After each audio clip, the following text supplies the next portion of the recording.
कबीर साहिब ने एक तपस्वी साधु को सत्संग का महत्व समझाया। एक बार कबीर साहिब कहीं जा रहे थे। रास्ते में उन्होंने देखा कि एक साधु एक पैर पर खड़ा होकर कठोर तपस्या कर रहा था।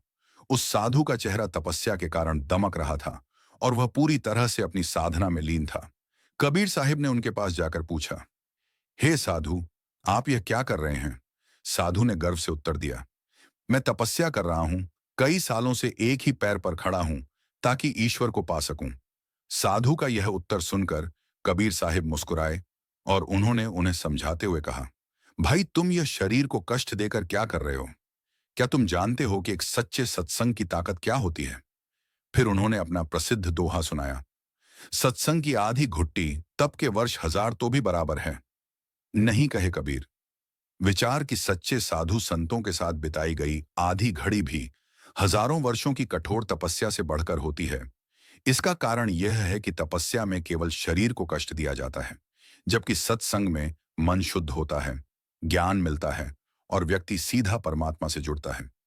यह सुनकर साधु को अपनी गलती का एहसास हुआ। वह समझ गया कि सच्ची भक्ति और ईश्वर को पाने का मार्ग कठोर तपस्या नहीं, बल्कि सही दिशा में किया गया प्रयास और संतों की संगति है।